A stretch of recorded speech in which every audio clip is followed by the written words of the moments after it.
know what's interesting? Most of us take the internet for granted. Obviously, I don't know what the statistics are. Don't particularly care, but I'm sure that maybe for the sake of argument, 70+% of people in this country, the United States of America, have at one point of their life or another, currently or what have you, access to the internet, right? Well, as somebody who is unfortunately quite addicted to the internet, I think back of a time before I had widespread 24/7 access to it. That actually happened once. Before 2002, I did not have 24/7 access to a computer at all. Rather, I only had access to it when I went to my friend's house or when I was at school. There was a gap. I don't remember exactly when. This was long, long, long, long, long, long ago when I was a little bastard, so I don't particularly remember all the details. I had a computer at some point, but it had to be taken to work so my mother could use it for work, and I did not see it ever since. I used to play, I remember the game Asteroids in it. The games with a little floppy diskette, what have you? That type of stuff.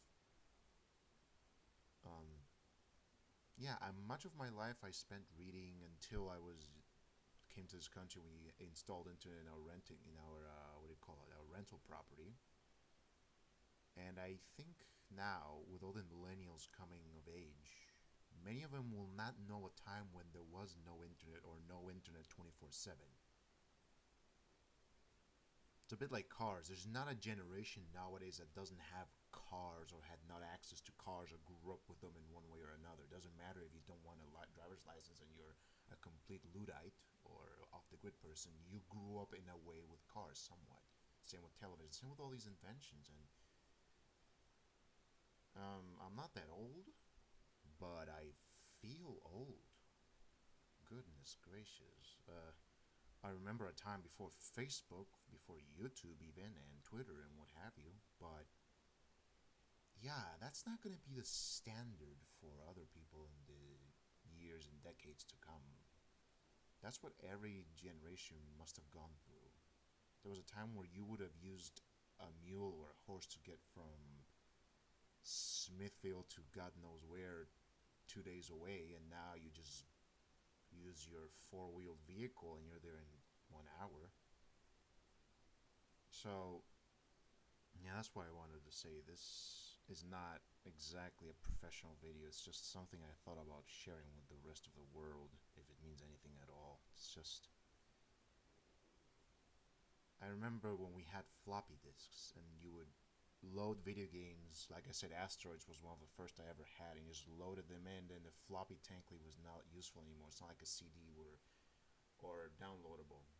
It's kind of like a download where you only do it once. It's not like a CD where you're supposed to put it in back and forth over and over again. No, floppy disks. Yikes. That was the old stuff, man. It's like, VHS. It's magnetic tape. It's analog. It's as old as the Cro-Magnon remains. It's weird, really, because I grew up with it. I have very fond and okay memories of it. Of course, at that time, I didn't think anything in particular about it. Okay, I have a magnetic tape. Oh, that's great. Oh, wow, what an achievement. No, not really. And nowadays, if you use the words floppy disk in the same sentence, you will probably be getting bewildered looks saying, huh? A floppy disk? Is that like a Ford Model T? And my answer would be, yes, young man, it would be like a Ford Model T.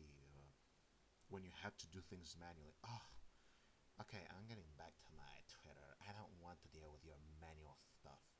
Okay, it's just saying. You can ignore that exaggerated voice. It's not very realistic. It's